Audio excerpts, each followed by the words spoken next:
Hello everyone, welcome to our YouTube channel RPSC bio academy.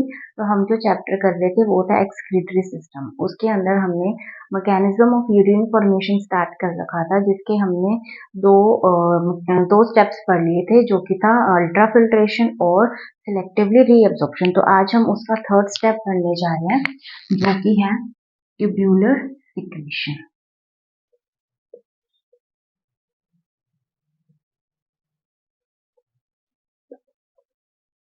Tubular secretion, जैसे कि ये word ही बता रहा है, ट्यूब्यूलर सिक्रीशन यानी कि सिक्रीट करना जो भी नॉन एसेंशियल पार्ट्स हैं हमारे, जो एक्स्ट्रा सेलुलर फ्लूइड है उसके अंदर जो भी नॉन एसेंशियल सब्सटेंसेस हैं, उन सब्सटेंसेस को डायरेक्टली नेफ्रॉन के अंदर रिलीज करना। उनको डायरेक्टली क्या करना, रिलीज करना। कहाँ पर? या सिक्रीट करना कहाँ पर? नेफ्रॉन के पार्ट्स के अंदर। क्या? Non essential substances. तो ऐसे कौन से नॉन एसेंशियल सब्सटेंसेस हैं? जैसे कि हम बात करें हाइड्रोजन आयन, ठीक है। जैसे हम बात करें पोटेशियम आयन, हमने तो ये देखा भी था कि ये एक्सक्रीट हो रहा था। जैसे कि अमोनिया, कुछ पॉइजनस सब्सटेंसेस, कुछ पिगमेंट्स जैसे कि ड्रग्स, जैसे कि क्रेटिनिन एक्सेट्रा। ऐसे बहुत सारे सब्सटेंसेस हैं जो कि ट्यूब्यूलर सिक्रीशन के द्वारा सीधे ही नेफ्रॉन के कुछ पार्ट्स के अंदर चले जाते हैं। लेकिन जो इनका सिक्रीशन होता है नेफ्रॉन के पार्ट के अंदर, ये हमेशा ही एक्टिवली होता है। यानी कि ये कैसा प्रोसेस है? ये एक्टिव प्रोसेस है। हमने ग्लोमेरुलर फिल्ट्रेशन में देखा था, हमने रीअब्जॉर्प्शन में देखा था कि कुछ चीजों को एब्जॉर्ब करना पैसिव था, कुछ चीज पैसिवली एब्जॉर्ब हो रही थी, कुछ चीजें एक्टिवली एब्जॉर्ब हो रही थी। जैसे कि हमने देखा था कि जो वाटर था, वाटर का एब्जॉर्प्शन था, ये पैसिवली हो रहा था। जितने भी नाइट्रोजनस वेस्ट है उन सबका पैसिवली हो रहा था। लेकिन जैसे ग्लूकोज है, अमीनो एसिड्स है, फैटी एसिड्स है, इन सबका जो रीअब्जॉर्प्शन है वो एक्टिवली हो रहा था। लेकिन यहाँ पर सारे के सारे जितनी भी चीजें हैं ये सभी एक्टिवली ही सिक्रेट होंगी। ये एक्टिव प्रोसेस है, यानी कि यहाँ पर क्या रिक्वायर्ड है? यहाँ पर रिक्वायर्ड है एटीपी, ठीक है। तो अगर हम बात करें कि ट्यूब्यूलर सिक्रीशन का क्या इंपॉर्टेंस है, इससे होता क्या है ये सिक्रीट करके, एक चीज तो ये है ही कि जो नाइट्रोजनस वेस्ट है, जो नॉन एसेंशियल पार्ट्स हैं, वो हमारी बॉडी से बाहर निकल जाते हैं। उसके साथ साथ ट्यूब्यूलर सिक्रीशन आयनिक बैलेंस के रूप में भी काम करता है। आयनिक बैलेंस, और हम कह सकते हैं कि पीएच। किस तरीके से? जैसे कि ये देखो, कुछ इलेक्ट्रोलाइट्स हैं, जैसे कि ये सिक्रीट हो रहे हैं, तो उससे हमारी बॉडी हमारे एक्स्ट्रा सेलुलर फ्लूइड के अंदर जो भी आयनिक बैलेंस है, उस सबको, आयनिक बैलेंस को मेंटेन किया जाता है यहाँ पर। उसके अलावा ऑस्मो रेगुलेशन, जो हमारी बॉडी के अंदर ऑस्मो रेगुलेशन है, उसका काम भी यही करता है। उसके अलावा एक्सक्रीशन। तो ट्यूबुलर सिक्रीशन के 3 मेन इंपॉर्टेंस है।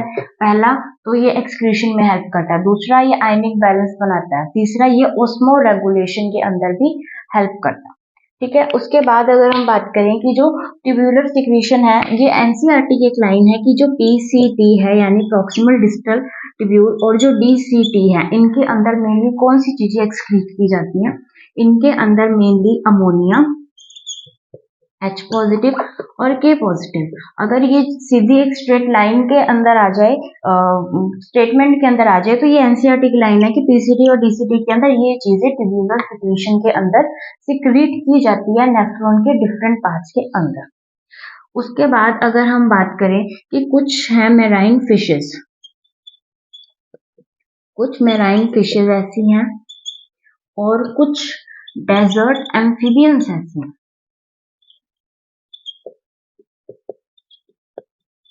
कुछ मेराइन फिशेस ऐसी हैं, कुछ डेजर्ट एम्फीबियंस ऐसे हैं जिनके अंदर जो है वो ग्लोमेरुलस एब्सेंट होता है, जिनके अंदर ग्लोमेरुलस एब्सेंट होता है, यानी एफरेंट आर्टरी का आना, इफरेंट का बाहर निकलना, वो पूरी की पूरी स्ट्रक्चर ही एब्सेंट है।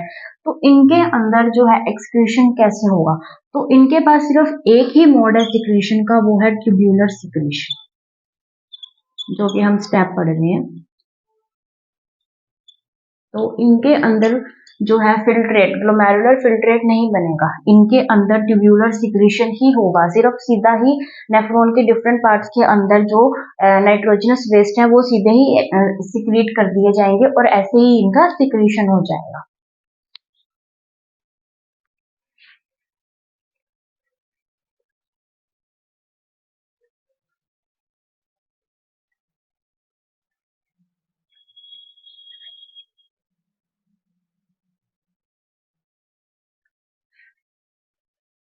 उसके बाद हम जो पढ़ेंगे वो है, नेक्स्ट टॉपिक हम पढ़ेंगे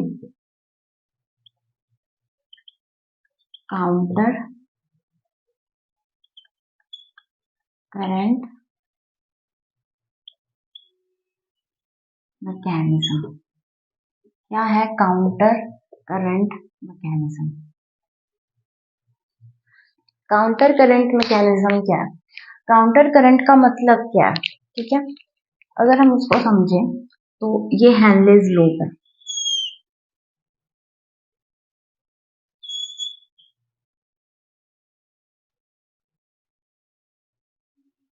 ठीक है, यहाँ से ग्लोमेरुलर फिल्ट्रेट आ रहा है। ठीक है, यहाँ से पीसीटी से ग्लोमेरुलर फिल्ट्रेट आ रहा है। ये हेनलेज लूप के अंदर अगर इसकी डिसेंडिंग की बात करें तो जो ग्लोमेरुलर फिल्ट्रेट है उसका फ्लो डाउनवर्ड्स है, लेकिन अगर हम असेंडिंग की बात करें तो इसका जो फ्लो है वो है अपवर्ड। ठीक है, यहाँ पर जो फ्लो हो रहा है ग्लोमेरुलर फिल्ट्रेट का वो बिल्कुल ही ऑपोजिट डायरेक्शन में है, जबकि ये बिल्कुल पास पास के अंदर है। तो इस प्रोसेस को कहा जाता है काउंटर करंट मैकेनिज्म। उसके अलावा हमने एक स्ट्रक्चर पढ़ी थी वासा रेक्टा, जब हमने टाइप्स ऑफ नेफ्रॉन्स पढ़े थे, कॉर्टिकल नेफ्रॉन एंड जक्स्टामेड्यूलरी नेफ्रॉन्स। हमने कहा था कि जो कॉर्टिकल नेफ्रॉन्स है उसके अंदर तो वासा रेक्टा एब्सेंट होती है, लेकिन जो जक्स्टामेड्यूलरी नेफ्रॉन्स है उनके अंदर वासा रेक्टा प्रेजेंट होती है। और तब हमने कहा भी था कि जो इफरेंट आर्टरी आती है जो ग्लोमेरुलस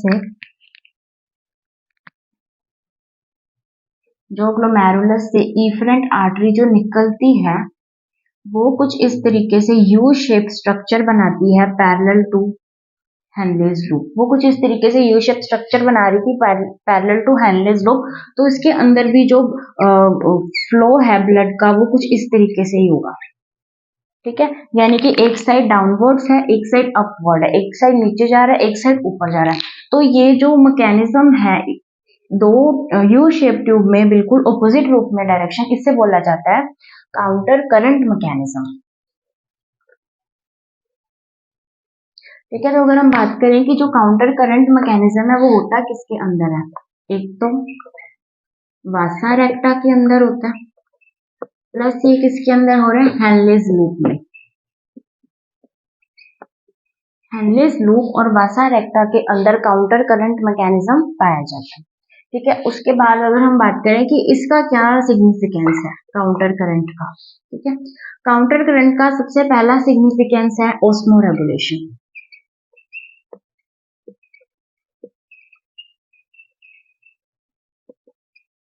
ठीक है, ये ऑस्मो रेगुलेशन के अंदर हेल्प करता है। अगर हम सेकंड की बात करें कि इसका जो फर्स्ट सिग्निफिकेंस था, ये सेकंड सिग्निफिकेंस क्या है कि यहाँ पर होती है कंजर्वेशन ऑफ वाटर, यानी कि वाटर को कंजर्वेशन करने के लिए जो मैकेनिज्म है वो है काउंटर करंट मैकेनिज्म से वाटर का कंजर्वेशन हम समझ सकते हैं। ठीक है, उसके बाद अगर हम थर्ड की बात करें तो पहला था ऑस्मो रेगुलेशन, दूसरा था कंजर्वेशन ऑफ वाटर और तीसरा था कॉन्सेंट्रेटेड यूरिन, यानी कि जो यूरिन का कॉन्सेंट्रेटेड बनना वो भी इस मैकेनिज्म के द्वारा होता है। ठीक है, अगर हम बात करें कि ऑस्मो रेगुलेशन की, तो ऑस्मो रेगुलेशन के अंदर अगर हम कहें कि ऐसे कौन से नेफ्रॉन के पार्ट्स हैं जिनकी वजह से हम ऑस्मो रेगुलेशन हो रहा है या कॉन्सेंट्रेटेड यूरिन बन रहा है, तो उसका आंसर होगा हेनलेज लूप एंड वासा रेक्टा। तो हमारे बॉडी के अंदर कॉन्सेंट्रेटेड यूरिन का बनना नेफ्रॉन के कौन से पार्ट में से होगा, ये होगा हेनलेज लूप एंड वासा रेक्टा, ये नेफ्रॉन के पार्ट्स में से होगा। अगर हम बात करें कि ऑस्मो रेगुलेशन जो है, जो ऑस्मो रेगुलेशन है वो कौन से सब्सटेंसेस से हो रहा है, तो अगर हम उसकी बात करें तो उसके लिए आएगा sodium and urea. Sodium and urea ये दोनों ऐसे सब्सटेंसेस है जो कि ऑस्मो रेगुलेशन के अंदर सबसे ज्यादा हेल्प करते हैं। और ये एनसीईआरटी की एज इट इज लाइन है कि कौन से सब्सटेंसेस है जो ऑस्मो रेगुलेशन के अंदर जिनका कंट्रीब्यूशन सबसे ज्यादा है, तो वो है सोडियम एंड यूरिया। ठीक है, अभी हम इस काउंटर करंट मैकेनिज्म को अच्छे से स्टडी करते हैं डायग्रामेटिकली।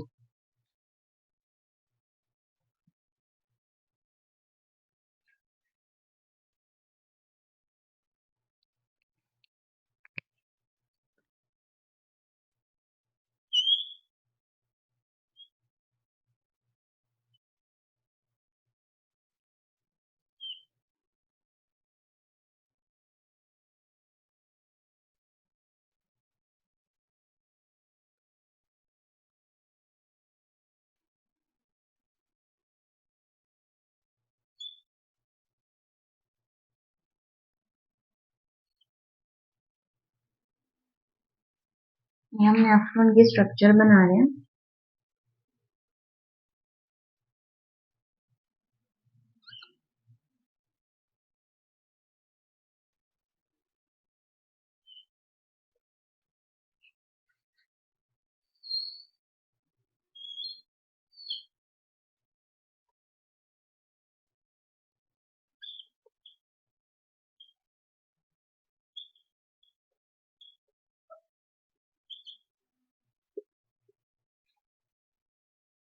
ठीक है, ये हम नेफ्रॉन के स्ट्रक्चर बना रहे हैं।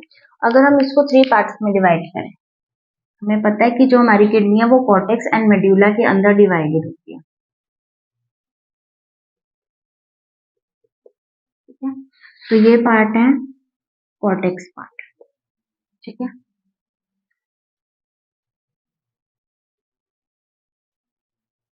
ये पार्ट है आउटर मेड्यूला और ये पार्ट है इनर मेड्यूला। ठीक है, कॉर्टेक्स में आएगी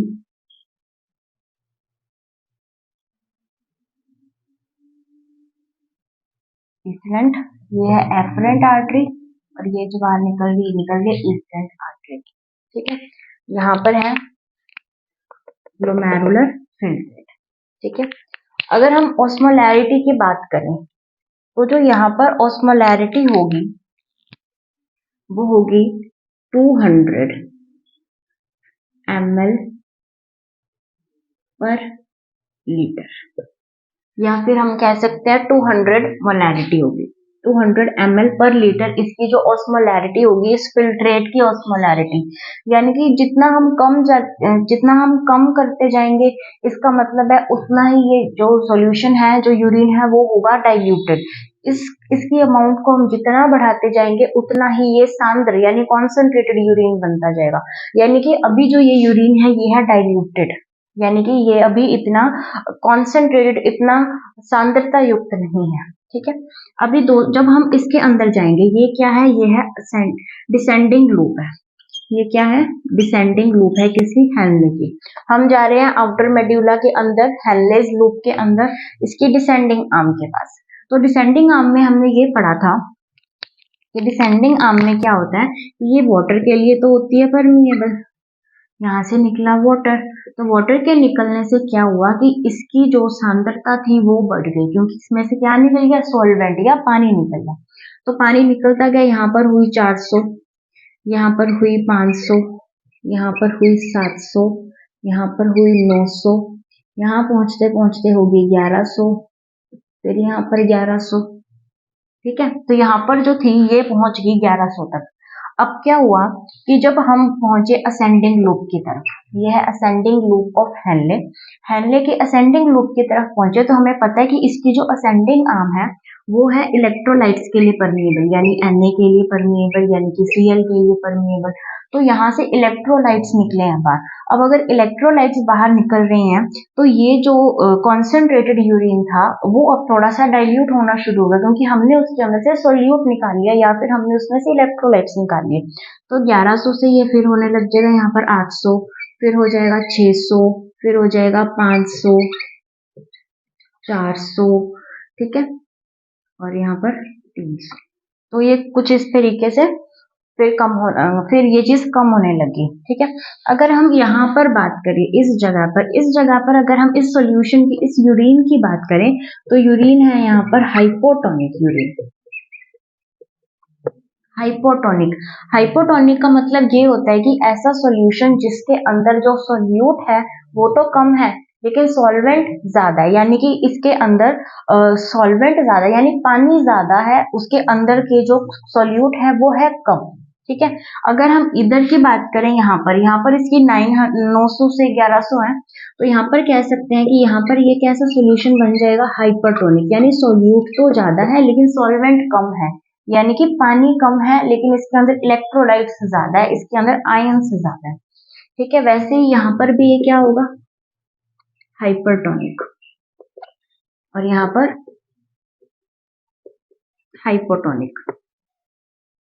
ठीक है, उसके बाद हम जब यहाँ पर जाएंगे, ये है DCT and collecting duct. DCT और कलेक्टिंग डक्ट के अंदर क्या होता है कि हमने देखा था इसके अंदर दो हार्मोन्स काम करते हैं, एक तो एडीएच काम करता है, एक एल्डोस्टेरोन काम करता है। एल्डोस्टेरोन का काम क्या था, एल्डोस्टेरोन यहाँ से Na ले रहा था और K भेज रहा था, यानी कि यहाँ पर जो इलेक्ट्रोलाइट्स की कॉन्सेंट्रेशन है वो तो लगभग सेम ही है, मतलब हमने जितना लिया उसको उतना दे दिया, लेकिन जो काम था एडीएच वैसोप्रेसिन का, उसका काम क्या था, यहाँ से वाटर को एब्जॉर्ब करना। यहाँ से क्या हो रहा था, वाटर हो रहा था एब्जॉर्ब, यानी कि सॉल्वेंट को तो एब्जॉर्ब किया जा रहा है लेकिन सॉल्यूट की कॉन्सेंट्रेशन उतनी ही रखी जा रही है, जिसकी वजह से इसकी जो ऑस्मोलैरिटी है वो फिर से बढ़ने लग जाएगी, यानी कि फिर से 600, 700, 800, और यहाँ से रेगुलरली वाटर जो है वो एब्जॉर्ब किया जा रहा है।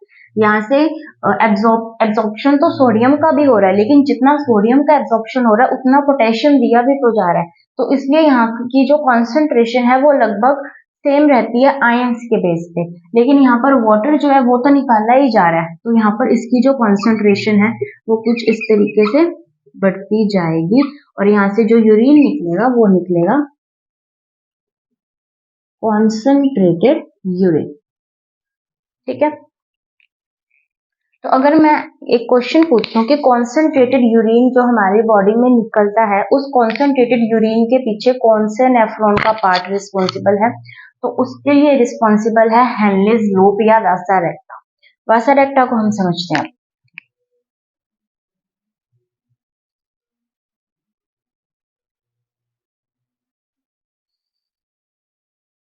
यहाँ से आई ये इफरेंट नहीं, ये आगे बनाया एक यू शेप्ड स्ट्रक्चर जो है वो हेनलेस लूप के बिल्कुल पैरेलल बन रही है, और इसके अंदर जो ब्लड है उसके हिसाब से इसकी और इसकी ऑस्मोलैरिटी में कुछ इस तरीके से है कि यहाँ पर भी जैसे 300, यहाँ पर 500, यहाँ पर 800, फिर यहाँ पर फिर 800, फिर 600, फिर 500, फिर 400, यानी कि इधर भी इसी तरीके से जो है काउंटर करंट चल रहा है। तो जो काउंटर करंट मैकेनिज्म है वो वासा रेक्टा और हेनलेज लूप का दोनों का ही ये मैकेनिज्म है, जिसके अंदर वासा रेक्टा और हेनलेज लूप किस तरीके से अपनी ऑस्मोलैरिटी को, अपनी ऑस्मोटिक कॉन्सेंट्रेशन को किस तरीके से रेगुलेट किया जाता है। हम इसको एक बार फिर से समझ लेते हैं कि जब यहाँ से हमारा ग्लोमेरुलर फिल्ट्रेट बना, उस ग्लोमेरुलर फिल्ट्रेट की जो ऑस्मोलैरिटी थी वो थी 200 ml पर लीटर, यानी कि बहुत ही डाइल्यूटेड, उसमें बहुत ज्यादा पानी था। फिर हमने क्या किया कि जब डिसेंडिंग के अंदर आए तो उसके अंदर क्या है कि पानी का एब्जॉर्प्शन हो गया शुरू, पानी का एब्जॉर्प्शन शुरू होने लगा तो ये हाइपरटोनिक बनने लगा, जैसे जैसे नीचे आता गया हाइपरटोनिक बनने लगा।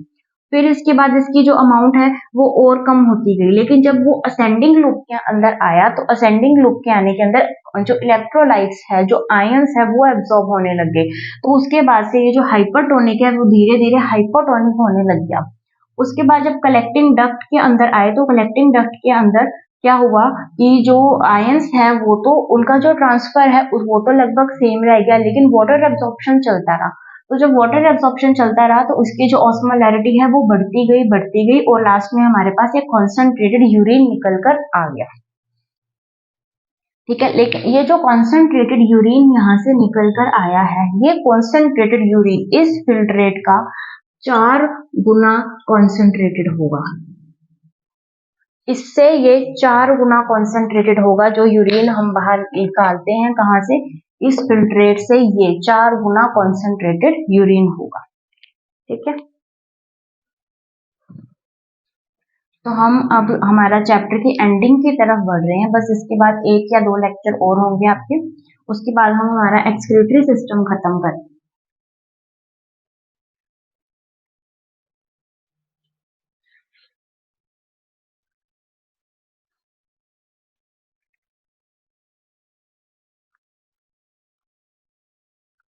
उसके बाद हम हमारा नेक्स्ट टॉपिक पढ़ते हैं, इसका नाम है यूरिनेशन या फिर मिक्ट्यूरेशन। क्या है यूरिनेशन एंड मिक्ट्यूरेशन? यूरिनेशन और मिक्ट्यूरेशन का मतलब है कि हमारी बॉडी से यूरिन को बाहर निकालना, यानी कि यूरिन को बॉडी से बाहर निकालना। यूरिन को बॉडी से बाहर निकालने के प्रोसेस को क्या बोलते हैं? यूरिनेशन या फिर मिक्ट्यूरेशन। ठीक है, अब अगर हम बात करें कि अगर हमारे ब्लैडर के अंदर, हम पहले एक ब्लैडर बनाते हैं,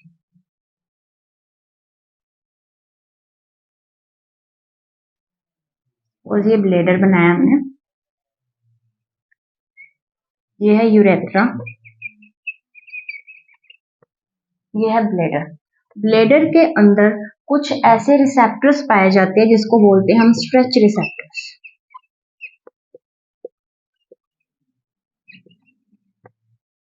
स्ट्रेच रिसेप्टर्स हमारे यूरिनरी ब्लैडर के अंदर पाए जाते हैं। जब यहाँ पर जो यूरिन है वो इनफ अमाउंट में हो गया और अभी यूरिनेशन का डिजायर है, तो क्या होगा कि ये जो स्ट्रेच रिसेप्टर्स है ये सिग्नल भेजेंगे सेंट्रल नर्वस सिस्टम को। स्ट्रेच रिसेप्टर सिग्नल भेजेंगे सेंट्रल नर्वस सिस्टम को, और सेंट्रल नर्वस सिस्टम से सिग्नल आएगा यूरिनेशन के लिए हमारे ब्लैडर के पास। Now it's time to urinate. ठीक है, तो ये जो यहाँ से रिफ्लेक्स आया है, इस रिफ्लेक्स को नाम दिया जाता है,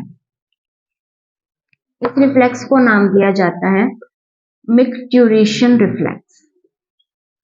मिक्ट्यूरेशन रिफ्लेक्स कैसे आया? जब सेंट्रल नर्वस सिस्टम में ब्लैडर को यूरिनेशन के लिए सिग्नल्स भेजे, और सेंट्रल नर्वस सिस्टम को किसने भेजे? स्ट्रेच रिसेप्टर्स में। ये कहाँ पर प्रेजेंट है?